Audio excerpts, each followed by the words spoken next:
Las criptomonedas, sobre todo Bitcoin, ha nacido para ser desregulado, es decir, es lo contrario de la regulación si lo piensas en plan como si fuera ya también anarcocapitalista, es decir, Bitcoin es no regulación, ¿no? Al final, Avast es un grupo empresarial, es decir, porque dentro hay una inmobiliaria, hay real estate, human capital, es decir, es un conjunto de empresas, ¿vale? Que de una de ellas está pues el bufete de abogados y asesoramiento despacho de economistas, ¿no? No, al final nuestra ambición sobre todo siempre es como dar el mejor servicio posible, la mejor calidad posible a un cliente, ¿no? Entonces nuestro cliente suele ser una persona joven, suele ser una persona que no quiere pagar impuestos de más y suele ser una persona muy volcada en el entorno digital, ¿no? Ok, también, que este sería nuestro paso intermedio, que le puedes decir, oye, si haces esto es irregular y la sanción es esta, a partir de aquí tú sabrás, ¿vale? Si te preguntan, pero no es ok decirle a un cliente una estrategia para no pagar impuestos y decirle es legal.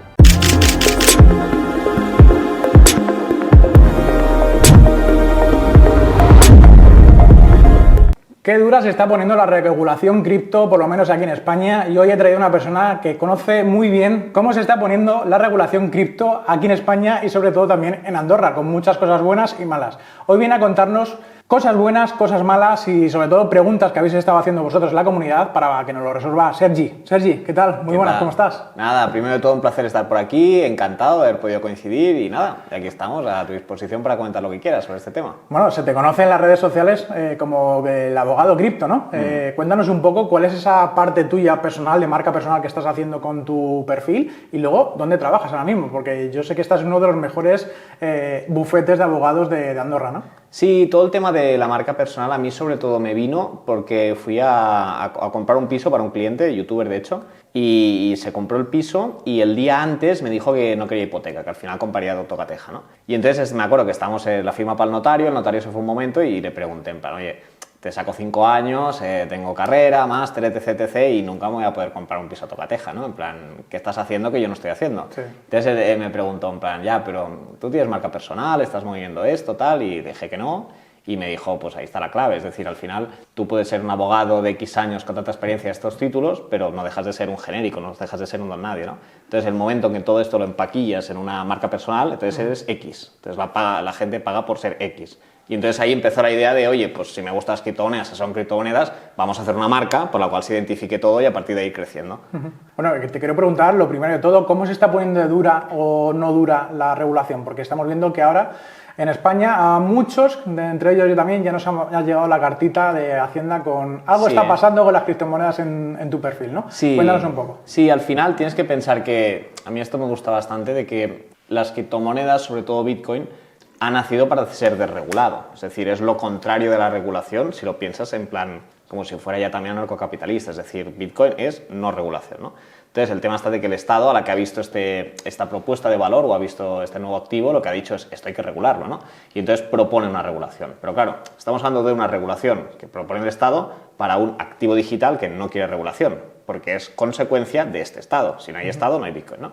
Entonces, claro, cómo confluyen estos dos sistemas es lo que a mí me gusta bastante, ¿no?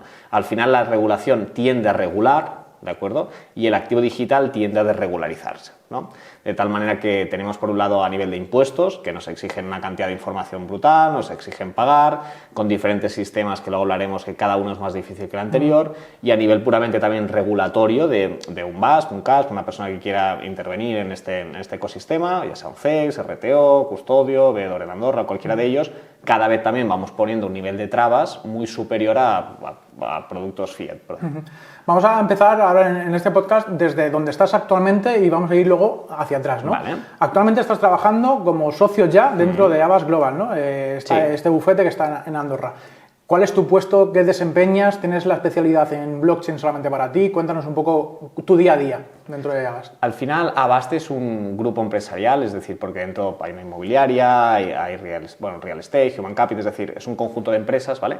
Que de una de ellas está pues, el bufete de abogados y asesoramiento despacho de economistas, ¿no? Entonces, dentro de toda esta estructura, yo sería el director legal, es decir, desde que se compra un hotel o se hace un traspaso de una ampliación de capital, es decir, todo esto lo lleva a mi área, que soy el director, y luego, aparte de esto, soy socio también de toda la estructura, ¿vale? Y también del propio despacho, ¿no? Entonces, a nivel de estructura seríamos más o menos menos unas 40 personas, somos 4 socios fundadores y yo que soy el socio, el primer socio de carrera, ¿no? que entré abriendo el departamento de criptos y escalado hasta asociatura.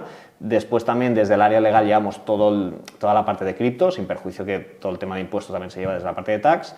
Y ahí estamos creciendo, ¿no? Y entonces tenemos por un lado, somos gente muy joven, es decir, la media de edad te diría que son 30, 31, o sea, somos un despacho muy joven, somos un despacho que hace 3 años no existíamos, llevamos 3 años en mercado, somos ya el despacho más grande que existe en Andorra, porque al final hemos cubierto todo el mercado. Y bueno, y la sensación interna que tenemos es de que nadie quiere parar. Es decir, los domingos sigo recibiendo 30 mails diarios, o sea, es decir, todos queremos trabajar más, todos queremos crecer más y seguimos creciendo. ¿Os expandís también a España y a otros países? No, de momento nos interesa muchísimo el mercado español, sobre todo porque en la medida en que no tenemos presencia en España, muchísimos despachos en Andorra no nos ven como... muchísimos despachos en España no nos ven como competencia, ¿no? De manera que si tienes un player fuerte, una Big Four, un despacho Quatre, Garriga, Suria, cualquiera de estos, si tuviéramos una oficina en Barcelona no nos pasarían temas, porque en Barcelona le podríamos sacar el tema, ¿no? Claro. Entonces, al no tener presencia en España, realmente no somos un competidor. Entonces, libremente nos pueden pasar una operación gorda a Andorra, que en la medida en que no estamos en España no se la podremos sacar. Y entonces, esto sí que nos beneficia mucho, esta posición. ¿Cómo os define o cómo os diferencia del resto? Porque también habrá otro tipo de bufetes, otro tipo de empresas similares a la vuestra. ¿Qué os diferencia más? ¿El que tengáis, como tú en tu caso, una marca personal y que dé confianza, ¿no?, a cualquier persona que os vea a través de una pantalla, por ejemplo? Sí, nosotros nos apoyamos como en diferentes canales, ¿no? En cuanto a comercialización y sobre todo calidad de producto, tenemos marcas personales, que en este caso estaría el socio mayoritario y fundador, que es Marcus J., que tiene Spicy Fortuna, con Willy, con Álvaro, con Euge. Luego, por otro lado, estaría yo, que desde Abogado Cripto y YouTube también tengo marca personal. Pero sobre todo lo que nos diferencia al final, es decir, estas 2 marcas personales sirven para la captación y para la calidad, ¿no? Pero al final no dejamos de ser 40 personas, ¿no? Y estas 40 personas, el punto que tienen, que no tienen otros despachos de Andorra, primero es el idioma, es decir, hablamos el mismo idioma de tecnológicos que el cliente, ¿no? Cuando te viene un cliente que es un infoproductor y te empieza a hablar del setting, el closer, la LLC, si esto se repercute IVA... Claro, es decir, llevamos tantos temas de estos que hablo tu idioma y te puedo ayudar, ¿no?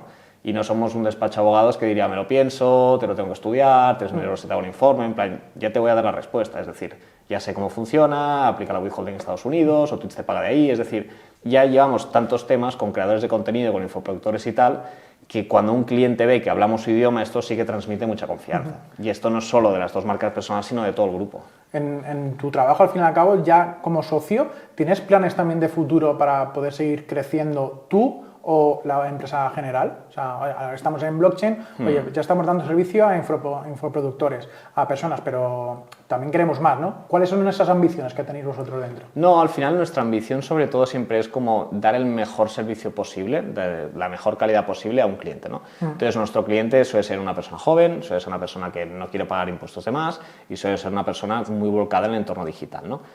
Entonces nosotros ahora realmente el producto estrella es Andorra, es decir, en la medida en que subes a Andorra, pues tienes una fiscalidad mucho más baja, tienes muchísimos beneficios, te podemos poner en contacto con mucha gente, pero si Andorra deja de ser el producto, tendremos que continuar buscando otro producto para poder prestar asesoramiento, ¿no?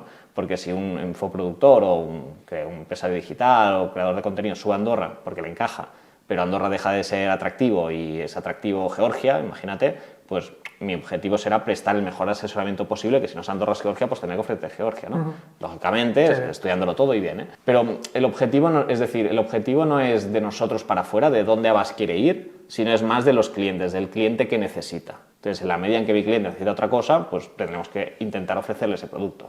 Vamos a irnos un poquito más para atrás. Cuando empiezas, ¿cómo es que te decantas por este lado de la abogacía, de ser asesor o, en este caso, abogado? ¿Por qué te decantas por aquí y no por otro lado? ¿Te gusta desde nacimiento? ¿Viene de familia? Sí, no tengo familia de abogados, no tengo larga tradición de familia. Yo me gustaba sobre todo el tema de los juicios, las películas y tal. Empecé a estudiar Derecho en la Autónoma, en Barcelona. A partir del 3er año ya entré en un despacho grande, que era RCD, un despacho que también estaba creciendo un montón. Y sobre todo ahí fue cuando empecé realmente a que me gustara la profesión, es decir, a la que empecé a trabajar jornada completa y compatibilizarlo con la universidad. En ese momento fue cuando me empezó a gustar el estudiar, ¿no? De alguna manera, porque veía la aplicación práctica, ¿no? De ahí estuve 5 años en RCD, estaban en penal económico, que eran delitos fiscales lo que hacíamos, que era el 305 del Código Penal, es decir, una persona que no paga, pero no paga mucho. Y entonces ya no es una infracción administrativa, sino que es un delito penal, ¿no? Y había que defenderlo en vía penal, ¿no? Ahí estuve mucho tiempo. El tema está que había un par de cosas que no me acaban de encajar, sobre todo el nivel estructura muy grande, que al final era un despacho, lógicamente yo era el último mono, sí, pero era un despacho muy grande. Luego también a nivel de jurisdicción de España, que había muchas cosas, también tema de impuestos, que ya le veía un poco las orejas al lobo, decir, oye, no sé si me va a encajar este tipo de jurisdicción a mi profesión. Y luego el tercer punto, la administración de justicia. Es decir, me quemé de tratar con funcionarios, me quemé de procuradores, bueno, que no son funcionarios, pero me quemé de secretarios judiciales, de jueces, de fiscales, de inspectores de Hacienda. Es decir, había tanta burocracia, que yo ese te diría que el principal problema, que dije, me paso al mercado privado sin tratar con la administración, y de ahí fue cuando subí para Andorra. En este caso, el hecho desde que saliste de la carrera hasta que ahora mismo has pasado a ser socio de aquí, ¿cuántos años han pasado? Pues tengo 29, empecé la carrera con 17, pon que la acabé con 22, pues habrán pasado... 7, 8 años. Sí, por ahí. No, lo digo para también que les des un consejo a esas personas que salen de la carrera y que no encuentran ese camino, no encuentran esa primera oportunidad laboral. ¿Qué puedes decir tú o qué hiciste tú para decir, bueno, yo es que quiero entrar aquí, aquí, aquí? ¿Cómo lo hiciste tú? Porque sé que hay muchas personas que no encuentran ese primer trabajo cuando salen de la universidad. Yo creo que muchas veces nos enfocamos mucho con la profesión en concreto, de yo soy abogado o yo soy arquitecto o ingeniero, lo que sea, pero realmente el mercado es muy global, ¿no? Entonces, en un mercado global, lógicamente, cuanto mayor sea la solución, el problema que tú puedes solucionar, pues más vas a cobrar por ello, ¿no? Entonces, yo creo que si a nivel de puramente de conocimientos o de interés, te interesa algo, que hay poca gente y que se gana mucho dinero, pues eso es un punto a favor, ¿no? Si ese interés que tú puedes tener puede ser en un país más rico que España o que se paguen menos impuestos, ese interés sube, ¿no? Y luego también de que nadie tiene que tener miedo, y quizá este discurso yo no lo tenía en Barcelona, ¿no? En Barcelona o en un sitio grande, tú entras, te hacen creer que no sirves para nada, te especializas en algo súper concreto, ¿no? Impuestos indirectos. Entonces alguien te habla de renta y es como, uy, esto no sé lo que es, porque claro, no está en mi parcelita. Pero realmente si te esfuerzas en conseguirlo, es decir, tú puedes llegar a cobrar infinito, puedes llegar a llevar casos infinitos, es decir, no hay límite. Realmente es coger algo que se gane dinero con ello, coger algo que no haya mucha gente y después dedicarle todo el esfuerzo del mundo, lógicamente. Hoy en día tu principal fuente de ingresos es trabajar para Abast, ¿no? Entiendo que también las redes sociales te da algún tipo de beneficio económico, el crear vídeos en YouTube o cualquier otra colaboración que tengas. O sea, al final de fuentes de ingresos, yo tengo mi retribución, ¿no? de Abast, tanto en calidad de socio como de director de departamento, como trabajador, es decir, al final todo lo que vincula a Abast. Lógicamente, pues todo el negocio que capto a través de la red social, a través de Abast, sí que también me beneficia, es decir, lógicamente, todos los clientes que capto desde mi canal de YouTube y traigo al despacho, lógicamente, pues es también cosa que me llevo, pero a nivel puramente de marca personal que no esté Abast, no, es decir, puedo cobrar de publicidad de YouTube o puedo cobrar de si alguien pues me regala una wallet para hacer un vídeo al respecto, ¿no? Pero realmente, vamos, es que el 95% está en el despacho. Hemos visto que en Internet hay muchos personajes. Hay personajes que venden mucho humo, que dicen las cosas ocultas o que no dicen la verdad. Tú, que al conocer las leyes tienes algún tipo de amenaza online o personas que te dicen, oye, esto no es así, o eres tú la persona que dices, oye, esto no es así, porque en Internet la información vuela de la noche a la mañana y te pueden decir 1000 historias. ¿Cómo te nutres tú de esa información que sea veraz para que lo que tú digas es lo que marca la ley y que no venga otro detrás porque te ha escuchado decir a ti cualquier cosa?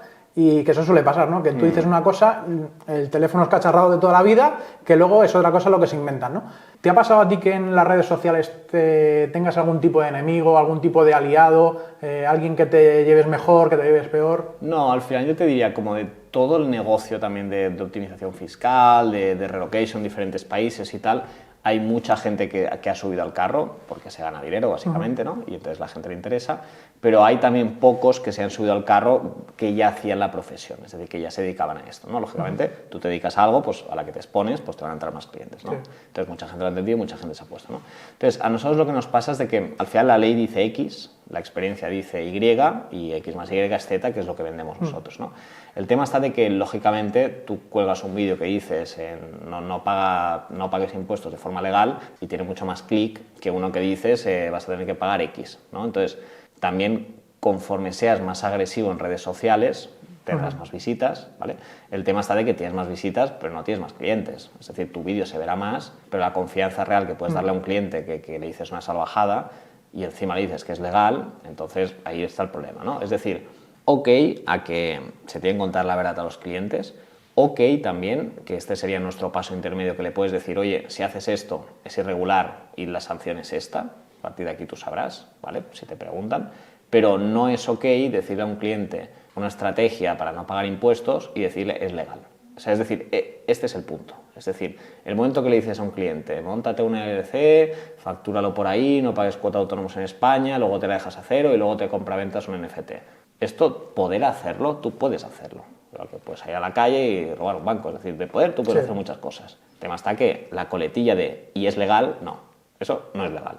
Entonces, a partir de aquí, si pones esta coletilla, entonces el cliente lo entiende, en plan, vale, yo puedo meterme en este berenjenal, pero es irregular. ¿Cuál es el umbral para no sobrepasar esa línea? Derecho tributario, ¿vale? Hay tres figuras que son muy importantes, ¿vale? Está la optimización fiscal y luego está el fraude de ley y la simulación, ¿vale? La optimización fiscal es la economía de opción, es decir, yo tengo 6 opciones, pues voy a escoger la que pague menos, ¿vale? Esto es el pagar menos de toda la vida, ¿no? Pero luego ya tienes el fraude de ley, ¿vale? Que es aplicarte una ley que no es la ley que se te debería aplicar, y luego la simulación, que ya puede ser absoluta o relativa.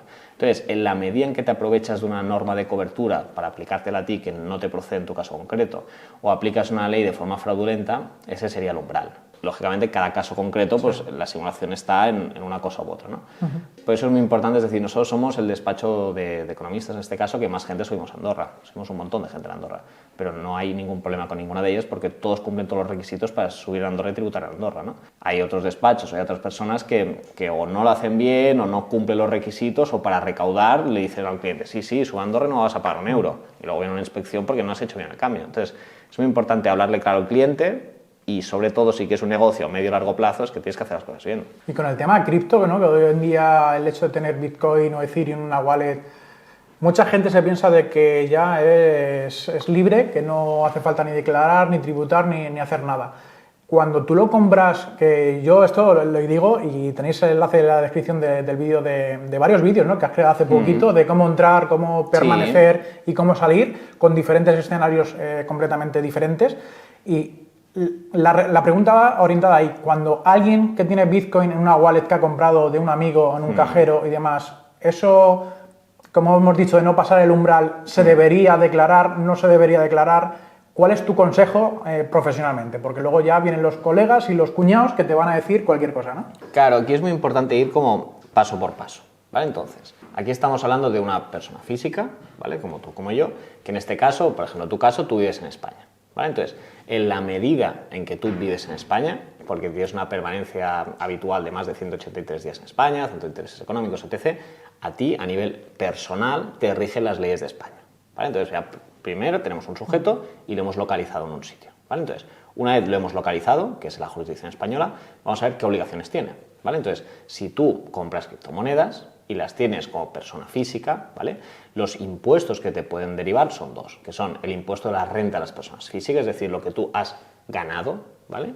Luego ya entraremos en cripto, y luego el patrimonio, que es lo que tú tienes, ¿vale? Luego habrían otras declaraciones informativas, 721, etc. ¿Vale? Entonces, sobre estos dos impuestos, sobre lo que ganas, renta, y sobre lo que tienes, patrimonio, vamos a ver ahora tu patrimonio, que es lo que tienes, ¿vale? Entonces, tú imagínate que has comprado criptomonedas de la forma más anónima posible, es decir, que 100 de 100, porque al final la tecnología de registro distribuido esto lo permite, es decir, tú puedes ser totalmente seudónimo, ¿no?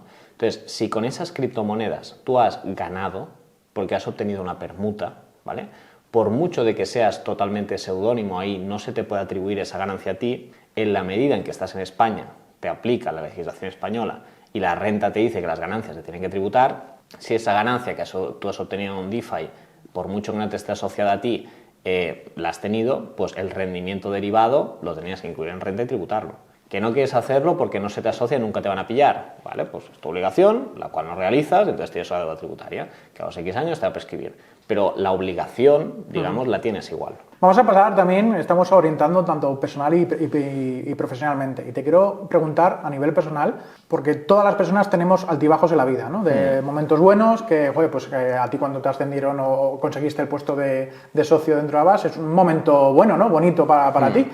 Pero vamos a ir también al lado negativo. ¿Cuáles han sido esos días malos? ¿Conoces algún escenario que hayas tenido en tu época que hayas dicho, no salgo, no sé qué hacer, algún momento? ¿Y cómo sufragaste ese mal momento? No, de malos momentos, desde que me empiezo como a exponer en criptomonedas o exponer en redes y tal, al final, malos momentos te diría a nivel genérico, veces que he pensado como, pero más culpa mía de no consigo transmitir bien el mensaje, ¿no? Porque me acuerdo que, sobre todo al principio, tenía muchos comentarios de mucho hate que me decían como estás a favor del Estado, tú quieres que la gente pague impuestos, vendes miedo, ¿no? Y realmente yo en mi casa me frustraba de no pienso así. Es decir, soy la primera persona que soy republicano hasta la médula, estoy en contra del Estado, soy bastante liberal, anarcocapitalista, es decir, entonces, claro, veía esos comentarios y era como, no soy yo, ¿sabes? Entonces, ¿cómo no estoy vendiendo realmente lo que estoy pensando, ¿no? Porque al final te pones como abogado de traje y corbata y, claro, no puedes defender según qué criterio por un tema de sesgo, ¿no? Entonces de ahí empecé como a medio orientar el canal, ¿no? Medio orientar sobre todo el mensaje de cómo soy yo, qué quiero transmitir, y a partir de ahí yo creo que poco a poco ha ido calando, ¿no? Y sobre todo ahora en bull market y tal, pues sí que el canal ha ido cogiendo pues más tracción. ¿Tú has recibido algún mensaje de la Hacienda Pública, de la CNMV o algo por decir cosas que no son, ¿no? Porque yo sé que hay algún creador de contenido que ha sido avisado a través de correos electrónicos de decir, oye, demuéstrame que esto es tuyo y demás. ¿O qué es lo que está pasando, ¿no? Que la CNMV también se está poniendo a favor o en contra de todo este tipo de información en criptomonedas en las redes sociales? Claro, aquí piensa de que en España, ¿no? Que es lo que comentábamos antes, ¿vale? Hay diferentes administraciones públicas que tienen que ver, ¿no? Tienes por un lado la agencia tributaria que te pide impuestos, sean criptos o no, ¿vale? Luego tienes la CNMV, que la función de la CNMV es proteger al inversor y a la empresa, ¿no? Y luego tendrías finalmente también el SEPLAC, que es el que protege el blanqueo de capitales, ¿vale? De que no haya blanqueo de capitales, ¿vale? Entonces, a mí ninguna de estas tres administraciones, tengo interacción por clientes para obtener licencias, etc., y el Banco de España, perdón, pero no he recibido ningún mensaje. De hecho, me consta que hasta se ve con buenos ojos el canal y lo que hacemos, es decir, en la medida en que le dices a alguien que un Bitcoin sin KIC hay que tributarlo igual, esto es un mensaje Estás a favor de... que lo que te dice no es, primero, que no estás vendiendo humo y segundo, que estás explicando lo que pone la ley. Entonces, es decir, que este mensaje, por mucho que igualmente luego expliques la cara B, igualmente por esto, es decir, estás explicando la realidad. Cuando vendes humo de forma ilegal, entonces es cuando te tiran las orejas, ¿no?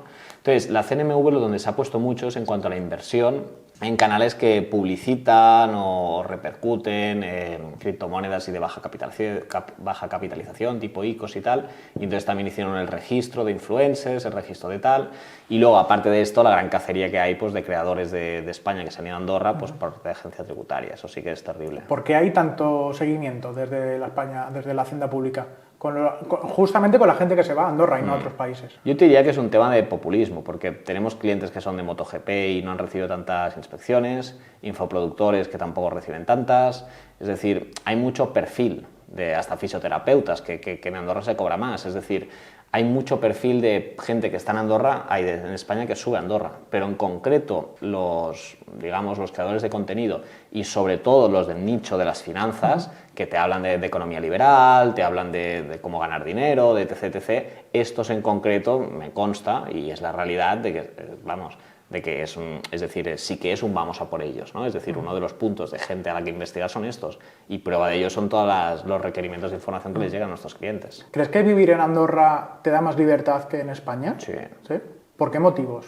A nivel solamente de impuestos, pero también libertad de movimiento, libertad de... ¿qué más? O sea, por un lado tienes una libertad financiera, es decir, en la medida en que pagas menos impuestos, tienes más dinero para ti, pues gastarlo en lo que quieras, ¿no?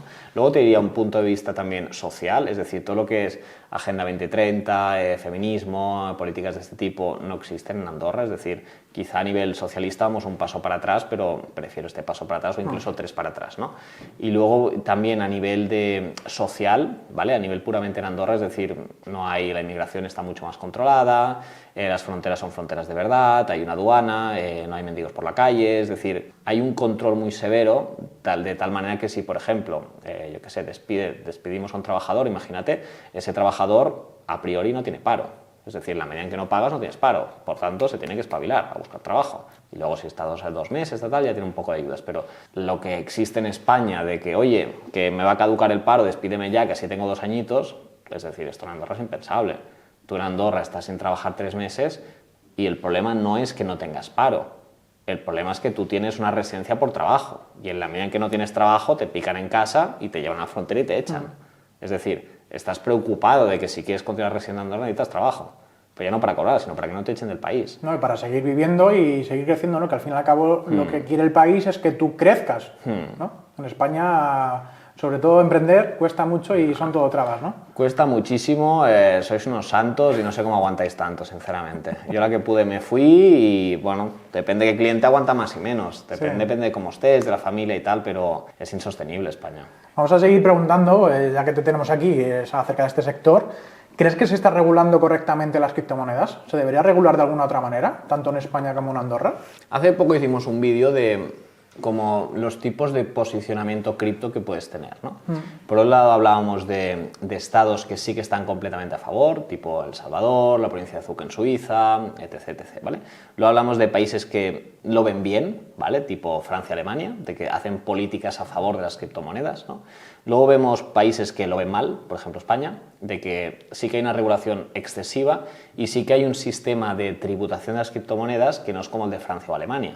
Porque en España, cada permuta que hagas de Bitcoin por Ethereum, imagínate, esa plusvalía la tienes que tributar. No es lo que metí menos lo que saqué. ¿Qué sería lo más fácil? Es lo más fácil, Francia y Alemania, ¿vale? En España no. En España tienes que ir on-chain y esto es un problema, ¿vale? Y luego finalmente estarían países que lo tienen prohibido, ¿no? Tipo China, etc. Entonces, España sí que hay un punto negativo, es decir, y este punto negativo yo creo que empieza desde que no se aborda la legislación correctamente desde el principio, se intenta hacer todo a parches, ¿no? Y sí que estamos en un punto ahora de que se exige más regulación o hay más control al mismo tipo de producto si es cripto que si no, no es cripto. Entonces ahora sí que estamos un punto de más en la regulación y entonces ahora hay que ver qué pasa. ¿Cómo lo harías tú, el regular todo esto? Pues es la pregunta del millón. Al final la regulación tiene que comprender muy bien la idiosincrasia de lo que estás haciendo, ¿no? Es decir, en la medida en que tú tienes unas criptomonedas es que han nacido para ser desreguladas. Entonces, al momento que las quieres regular, tienes que regularlas muy bien. Entonces, realmente la regulación lo que tienes que proteger es cuando vuelve al mundo real, ¿no? Es decir, en la medida en que tú tengas criptomonedas, estos siguen siendo criptomonedas, están on-chain, tú no has ganado ni perdido nada, pero porque se puede devaluar. Es decir, al final tú compras una manzana, la manzana la pasas por una pera y la pera una mandarina y luego te la comes. Tú lo que tienes que tributar es lo que comes, el cambio. Pero todos estos cambios de permutas que realizas on-chain, esto no debería ser. Es una locura, ¿eh? Es una locura, es imposible de tributar, porque hay gente que se dedica solo a cuadrar movimientos de coin trading, o sea, es decir, es imposible, es muy complicado, es muy fácil que te equivoques. Hay una sanción por si te equivocas. Y además, Hacienda, que esto me sabe muy mal, este año no ha facilitado los datos. Es decir, tú has recibido un aviso en renta. Te dice, oye, tengo conocimiento que tienes criptomonedas. Muy bien. Pues, ¿qué tal? Pero no, enséñame qué es lo que tienes. Claro, ¿no? ¿Qué tal si en vez de decirme que sabes que lo tienes, fantástico, qué tal si la declaración me pones los numeritos y yo lo voy a aceptar? ¿Por qué no lo hacen? Sinceramente, yo creo que es para pillar. Porque si no, no tiene sentido. Para recaudar más, ¿no? Para recaudar más. Porque es que te vas a equivocar. Es decir, si tú quieres ayudar al contribuyente a que pueda pagar bien y cumplir con sus obligaciones, lo cual es un derecho contribuyente y una obligación de Hacienda, si tienes unos datos, facilítaselos. Es decir, igual que en el borrador te salen rendimientos del trabajo, cuánto has cobrado en nómina, y si está bien aceptas, pues ponme las transacciones. Es decir, pagando lo que se pagan de impuestos, no se puede realmente tecnológicamente hacer esto. A mí me parece increíble. Sí. Oye, Sergi, ¿y cómo podemos conservar hoy en día la privacidad con criptomonedas? Porque sabemos que si lo hacemos entrando bien correctamente, no entrando ni por neobancos ni exchange, sino de una manera más alternativa a través del peer-to-peer o entre personas, ¿Cómo podemos conservar esa privacidad para que aquellas personas que no quieran pasar o tener esa parte legal, cómo podemos hacerlo? ¿Cómo se puede hacer de una manera un poco más privada?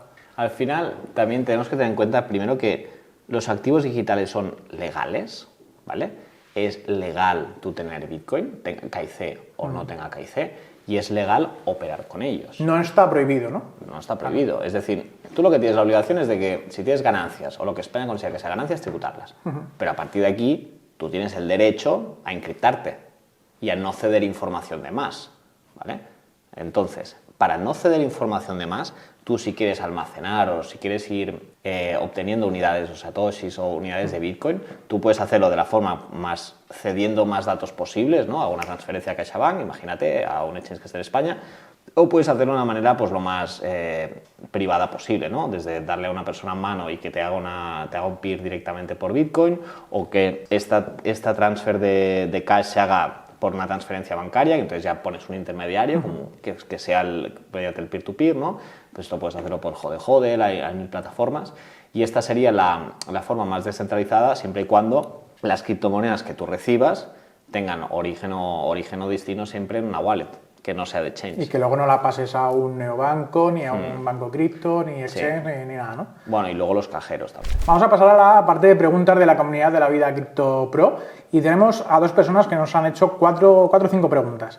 Y ya sabéis que para escuchar las respuestas tenéis que permanecer a la comunidad, así que tenéis más información siempre en la descripción. Sergi, nos pregunta Nacho, ¿cómo se declara la tenencia de criptomonedas? Fácil, claro y sencillo. ¿Cómo se declaran los beneficios o las pérdidas con criptomonedas? Víctor pregunta, ¿qué estrategias consideras la mejor para llevar dinero al mundo DeFi? Y la última pregunta es, ¿cuáles consideras los mejores neobancos? Bueno, estas preguntas y muchas más, tenéis mucha más información en el canal de Sergi, así que os invito a que lo vayáis a ver, que lo tenéis en la descripción. Y vamos a pasar al juego de las palabras. Yo le digo una palabra y lo primero que se le venga a la cabeza a Sergi es lo que nos tiene que contestar. Esto como un partido de tenis.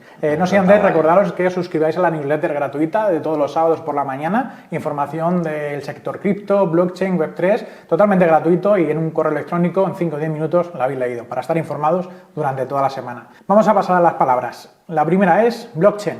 Libertad. Criptomonedas. Una política monetaria. Hacienda. Represores. Barcelona o Andorra. Barcelona adolescente y pasártelo bien, Andorra empresario y que te vayan bien las cosas. Privacidad. Derecho. Regulación. Susto, miedo. Impuestos al trabajo. Necesarios si son pequeños. ETF de Ethereum. Interesante. Especulación. Importante. Emprendedores. Importante también. Polkadot o Cardano. DOT. ¿Tu activo financiero favorito es? Bitcoin. Una experiencia que te gustaría vivir. Tengo pendiente de viajar más por LATAM. ¿Qué opinas de Mark Urgel, CEO de Avast? Ante todo, amigo y buena persona. Carlos Salinas. También amigo, buena persona y muy transgresor en su ambiente. Satoshi Nakamoto. Un crack. Roberto Sanz. También, un crack. ¿Y qué opinas de ti, Sergi? De mí, con que la gente se quede, aunque soy buena persona y amigo de mis amigos, ya está. Con eso es suficiente. Eso es lo más importante. Bueno, pues hasta aquí las preguntas rápidas, muy bien. Y vamos a pasar a la parte final de preguntas de desarrollo personal y profesional. Vale. Un poquito más orientada a la productividad. Me gustaría preguntarte cómo te organizas tú en tu día a día, si tienes alguna aplicación que utilices en tu teléfono móvil, algo que no sea normal. No me digas WhatsApp o Google Calendar, algo que utilices extra que podamos a lo mejor curiosear. Yo lo que utilizo un montón, que sí que es un tip de productividad muy bestia, es el Calendly. Es decir, sí que tengo el enlace de mis consultas, que empecé haciéndolas yo y ahora no las hago yo, las hace mi equipo, que está formado para ello, ¿no? Esta herramienta, si no lo sabéis, va muy bien. Y de hecho ahora la estamos implementando para todos los departamentos, que con un enlace escojas la materia y ya te vas al Calendly del profesional que te va a atender, y es una optimización de tiempo tanto para el cliente, porque en clic se le reserva la hora, le envías la confirmación de correo electrónico para actualizar y tal, para el profesional que no tiene que hacer nada, que le llega el calendario y se conecta a la reunión, y luego a nivel de facturación y métricas también el Calendly va muy bien. O sea que a nivel de productividad, Calendly 100%. ¿Personas que conozcas tú de confianza que te hayan aportado mucho, que podamos conocer? Marc me ha aportado mucho, por ejemplo, porque confió en mí desde el primer día. Yo al final a Marc le vine con la idea de, oye, quiero montar un departamento de criptomonedas. Es el despacho más grande de Andorra, ¿te interesa? Pues desde ese día hasta que le compré participaciones para ser socio, pues todo esto es una relación de confianza, ¿no? Sí que te diría de él, que le he aprendido mucho. ¿Cómo te mantienes actualizado en el día a día? Porque entiendo que tú, en tu jornada laboral, ya estás muy ocupado. ¿Cómo te actualizas? ¿A través de los compañeros? ¿Lees algún tipo de noticia en medios? ¿Cómo lo haces? Esto es uno de los problemas que tengo, porque al final tengo tendencia a como hablar mucho, crear mucho contenido, pero para crear una hora de contenido tienes que estar 4 leyendo, ¿no? Entonces, a nivel de podcast, Luna, cualquiera de estos de Bitcoin los escucho un montón. Luego también podcast de clientes, tipo Wall Street Wolverine, todos estos más a nivel liberal, te diría. Luego también de economistas, El Rayo, Llamas, cualquiera de estos. Luego también Twitter lo uso, lo intento usar cada vez más, ahí sigo a Carrascosa, sigo a compañeros de CR Crypto, de Ágora, es decir, de gente que se dedica al mundillo y ve mirando, y luego a nivel de publicaciones en internet tipo Coindesk, Cointelegraph, cualquiera de estos. Y luego también te tengo fichado que voy ahí la vida cripto. De vez en cuando la vida cripto también tiene su puntito, ¿eh? Al fin y al cabo, estas entrevistas, yo creo que me lo han dicho a las personas que he entrevistado, dices que también nutres y conoces a la otra persona. Claro. Porque muchas veces nada más que leemos la información que va dando, pero también queremos conocer un poco más el día a día, ¿no? Pregunta relacionada también con libros. ¿Algún libro, alguna serie, algún podcast en especial que hayas escuchado? O sea, no un podcast genérico como Lunaticon, sino algún episodio en concreto. Pues mira, te iba a decir de libros, me estuve leyendo el del tamaño de los bloques de Bitcoin, aunque también te digo que es bastante deep, bastante técnico, esto por un lado. Luego mi compañero José Sanchís sacó el Bitcoin con rigor en colaboración con RAS, que también lo estoy mirando ahora. Y a nivel de podcast he escuchado bastantes, ¿vale? Si quieres salir del puro bitcoinismo de seguir a estos, escucho también mucho Joe Rogan, me gusta mucho, Lex Fridman también me gusta mucho. Y luego también escucho podcast frikis míos de escalada y de tal, que también me gusta. ¿Te gusta? ¿Cuáles son los hobbies que tienes? ¿El escalar o...? Escalada y esquí, es lo que más me gusta. Y por eso Andorra me encaja mucho también. ¿Cómo defines tú el éxito? Porque puede ser a nivel laboral, personal. ¿Cómo crees que para ti es conseguir éxito?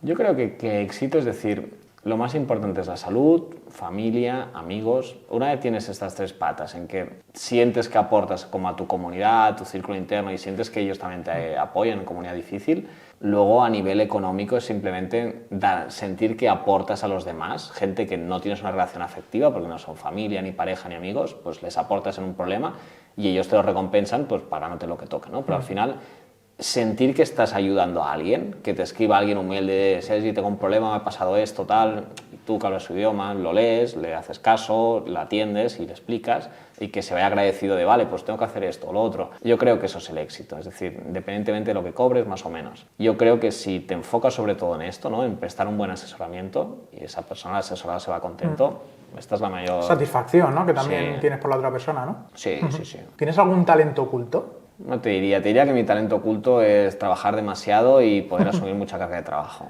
Te diría que si algo me diferencia de los demás, ilusión por hacer las cosas y luego que soy capaz de dedicarle todas estas horas. Sé que al fin y al cabo dentro de Avast hablas con muchas personas, ya no solamente a nivel laboral con clientes, sino con tus compañeros de trabajo. ¿Hay alguna anécdota que nos quieras contar, algo así curioso, divertido que haya pasado últimamente? Mira, me pasó hace poco que había una consulta que por razones X quería hacer conmigo y tal, ¿no? Y se conectó pues el cliente, mi compañero y yo, ¿no? Y me estuvo explicando de que, no voy a decir el nombre por privacidad, ¿no? Pero era tal persona, me estuvo explicando que estaba en redes metido y tal, ¿no? Y yo, con sinceridad, le dije, pues no te tenía fichado, ¿no? Y de estas, estaba la consulta, le miré Instagram y tenía como 300.000 seguidores, algo así, y yo pensé, bueno, no me suena este tío, ¿no? Y me estuvo contando, no sé qué, y yo, vale, pues tienes que hacer esto, lo otro, tal, ¿no? Y cuando acabé me dijo algo como, búscame en redes, que quizá te suene, no sé qué. Y yo, bueno, vale, pues ya te buscaré. Entonces acabo la consulta, entonces me viene mi compañero y me dice, tío, ¿cómo que no sabes quién es? Pero si este ha hecho esto, lo otro, no sé qué. Entonces ya empecé mi Instagram y salía con 1000 clientes más, ¿no? Nuestros. Y justo a este no lo tenía fichado, ¿no? Y me quedé con cara, luego le envié un WhatsApp y tal, sí. Y dije, oye, pero le dije, soy un boomer, perdona, pues que no... No, y al fin y al cabo... No te tenía fichado. Claro, hay muchas personas que, por ejemplo, en las redes sociales nos aparecen nuestra información o nuestros gustos, y a lo mejor hay otras personas que le siguen millones de personas y que desconocemos. Yo también me pasa exactamente lo mismo. El otro día estuve en un evento y estuve hablando con una persona que tenía miles y miles y miles de seguidores, y yo pues charlando como contigo, oye, ¿qué tal? Pues aquí bien, todo bien, no sé qué, ¿a qué te dedicas? Como que no sabía, o sea, no tienes por qué conocer a todo el mundo, ¿no? O que todo el mundo te conozca. Así que yo creo que eso también es lo bonito, ¿no? El hecho de poder estar relacionando con las personas en persona, y por eso he querido hacer el podcast también presencialmente, que no es lo mismo que virtual, ¿no? Sí. Que pierde esa parte. Y ya por ir finalizando un poco el podcast, ¿qué es lo que te motiva a ti en el día a día para poder seguir adelante? O sea, te levantas por la mañana, sabes que tienes esta carga de trabajo y hay veces que, hoy me cuesta. ¿Pero qué es lo que te dice a ti? Seguramente que aparte del dinero, pero aparte. No, pero el dinero es que va muy aparte. Es decir, si es que a mí el dinero me gusta ganarlo, pero es que no... a la que cobras más de X, que X no es tanto dinero, cobraría el doble, 3 veces, 4 veces. Es más dinero que entra a la cuenta y que ahorras. Pero no te levantas por la mañana o asumes hacer más horas porque este mes vas a cobrar 3.000 euros de más. En plan, no. Es decir, si no te encaja, pues no cobras 3.000 euros y fuera, ¿sabes? Realmente lo que te motiva es de que te venga un asunto importante, alguien así importante que se ponga en contacto contigo, que tú sientas a este lo puedo ayudar muchísimo, pues lo voy a poner en contacto con otro. Esto es lo que te motiva. O sea, al final en un mes cobrar 4, 5, 6, es decir, llega un momento que es que no ahorras más. Es decir, lo coges, lo ahorras, inviertes donde sea y fuera. Pero no te motiva a quemarte más tu vida, ¿sabes? Es decir, lo que te motiva a decir quiero este reto es que te venga alguien y te diga, yo qué sé, quiero montar una sociedad en Singapur. Es como perfecto, lo conozco, es que en 5 minutos te pongo en contacto y lo empezamos a tramitar. Esto me motiva, ¿pero por qué? Porque conozco a un chico en Singapur, porque hemos hecho negocios, porque he creado empresas y porque sé que te puedo ayudar. Entonces estoy feliz de que tú tienes un problema y te lo voy a poder solucionar. Pero ¿cuánto te cobro de esto? Esto es lo de menos. Genial. Bueno, y para ir terminando el podcast, ¿qué se necesita para una adopción cripto de manera mundial? Por un lado, el agente económico tiene que querer entender, ¿vale? Es decir, la postura el regulador tiene que querer entender qué es esto, porque cómo funciona y para qué está pensado. Y luego, por otro lado, a nivel nuestro, tenemos que dejar de como vivir en la utopía. Es decir, vale, cripto eres seudónimo, eres todo lo que tú quieras, pero si te quieres comprar una casa, de alguna manera tienes que perder el tiempo en entender de regulación, porque si no, ya puede ser todo el criptoadopter que quieras, pero vas a tener un problema en un futuro. Entonces, al final, acercando estas dos patas, más un boom publicitario normal, ¿vale? No vendiendo humo, no vendiendo que vas a ser millonario, sino regulación y vendiendo las cosas tal como son, es lo que poco a poco pues va creciendo. Bueno, pues hasta aquí el podcast de hoy. Espero que os haya gustado, espero que hayáis conocido a Sergi y que le veáis también en sus redes sociales, y si tenéis algún aspecto legal que consultarle, pues bueno, está aquí abierto para todo el mundo. ¿Algunas palabras, una frase? Nada, un placer estar por aquí. Muchas gracias a ti para dejarme venir aquí e invitarme, y cualquier cosa vamos comentando. Perfecto, pues nosotros nos vemos la semana que viene. Ya sabéis, suscribiros al canal, darle a activar la campanita y 5 estrellas por lo menos en Spotify. Muchas gracias por estar ahí. Hasta luego. Chao, chao.